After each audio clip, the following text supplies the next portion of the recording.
The next popular investment appraisal metric is the accounting rate of return, or ARR.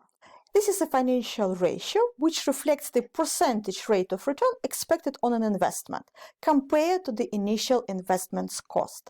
So in order to calculate it, we take the average annual accounting profit, usually before interest rate and tax but after depreciation, and divide it by the actual investment made, expressed as a percentage.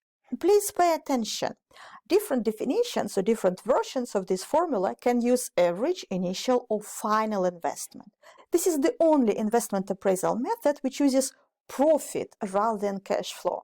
This ratio can be calculated in a number of alternative ways, and each alternative would be a legitimate variant preferred by different companies. You can select different measures of profit and different measures of investment, and you can come up with other ratios called return on capital employed or return on investment, which are all quite popular and frequently used in financial management. In this huge number of options available, this variability in what specific metrics for profit and investment you select for calculations is one of the drawbacks of this approach. It actually makes this metric less objective. You can manipulate the result by selecting alternative definitions of both profit and investment capital to suit your own needs, which means that financial managers might abuse this technique in order to pursue their own agenda. By trying different measures for profit and investment, you can get different results for accounting rate of return. That is why this metric is less reliable. In majority of cases, accounting rate of return is calculated using accounting profit, which uses annual operating cash flows after depreciation. So in order to calculate the average annual profit for the numerator in this formula, we will use total cash flows generated in all periods, subtract depreciation accumulated over this time, and divide by number of periods. If we use the average investment as a denominator in a formula, we'll need to take into account the scrap value or residual value of the capital. Frequently, when you invest in certain physical equipment, machines, and so on, it will have certain scrap value. You might be able to resell it at the end of its working life and generate additional revenue for the company. So if you need to calculate the average investment for your denominator, you take the initial investment, add up the scrap value, and divide it by 2. Pay attention to these formulas. We will use them in our seminars to do exercises. Let me give you an example. Let's imagine that we have a project which will cost £240,000 and will generate the following net cash inflows during the 5 years. We also know that the machinery can be resold at the end of the project for £50,000. Let's calculate the accounting rate of return. To do this, we'll need to use the formula which relates the average profit and average investment. We'll express it in percentage terms, so let's calculate both of these values. The average profit is calculated as total cash flows minus depreciation and divided by number of periods. This is the formula from the previous slide. Total cash flows can be calculated by adding up all of these numbers, so 80,000, 120, and so on. And we need to subtract depreciation, which accumulated over this period. What is depreciation? Depreciation is simply a reduction in the value of certain physical assets. Majority of products are worth more when they're new compared to when they're used. When you buy a car, for example, a new car might be worth £25,000. After 5 years, its value will drop to £15,000, and after 10 years of use, it might be worth £500 or less. The value of majority of physical products diminishes over its lifetime. This is what depreciation is trying to account for. Here, in this example, we have purchased this machinery at £240,000 and sold it later after 5 years for £50,000, which means that during this period, these particular assets depreciated or lost £190,000 in value.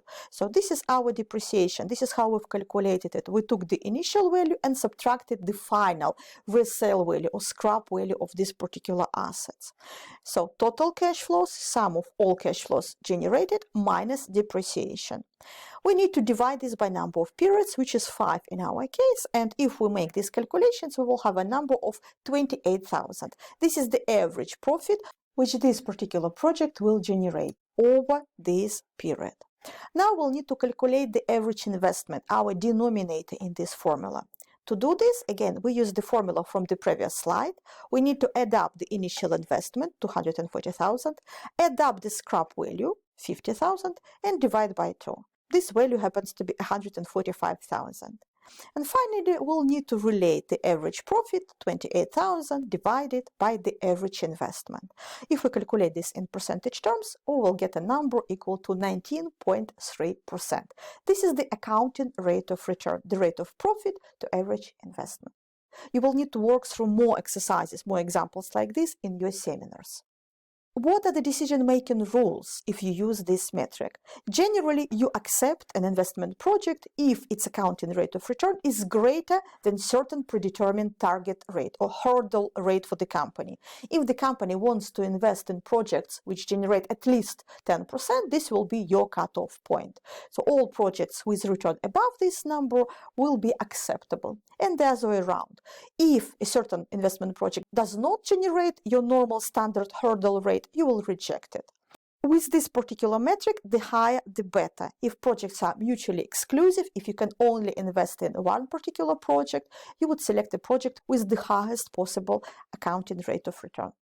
As before, there is a number of advantages and disadvantages of this specific approach.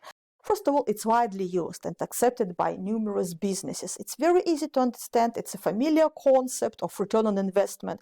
It's very simple to understand and communicate even to non-technical members of staff. This is an advantage of this approach. It gives a value in percentage terms, which is great. It's easier to compare between different projects. It takes into account the whole life of the project, unlike the payback period. It considers all cash flows which this project will generate, and it uses readily available profit information. These are the advantages. However, there are numerous disadvantages too. First of all, as before, as the payback period, it ignores the time value of money. It doesn't take into account that cash flows generated in different time will have different value in today's terms. It uses average profits but ignores their timing. Some projects can generate profit very late in their life, and we don't take this into account. We only average out all cash flows. Apart from this, it's based on accounting profits rather than cash flows. And accounting profits, as we know, are all subject to various accounting policies, which can be easily manipulated. Later in your course of studies, when you will start studying accounting, you will learn quite a lot of tricks on how this can be done. And you will know that profit is in fact a rather unreliable figure depending on what accounting policy you select. It's a relative but not an absolute measure and does not take into account the size of the investment. For example, you might generate a very high return of, let's say, 30%. However, it will be a return on very small invested capital. So the actual amount of money generated for the company, the actual profit might be actually very small. The length of the project is not accounted for, and also the cutoff point, as with the payback period for the desirable return rate, will be chosen in an arbitrary way. For example, why we should select 10% or 15% or 20%. There are no theoretical foundations for this choice. This is arbitrary. However, in spite of all of these disadvantages and drawbacks, around half of companies in the UK still use this metric in their investment decisions, which means that some managers still see certain merit in the use of this particular number. In many cases, the firm is being evaluated and managers' performance is measured based on the accounting return they generate by financial markets, by shareholders, by other stakeholders, which can actually lead to the agency problem, which we've studied in previous lectures, and can skew the decision-making process towards selecting investment projects with artificially inflated accounting return rates. In order to address these limitations, we'll need to use other techniques, more modern techniques, which rely on discounted cash flow analysis. And this is what we are going to study in the next video lectures.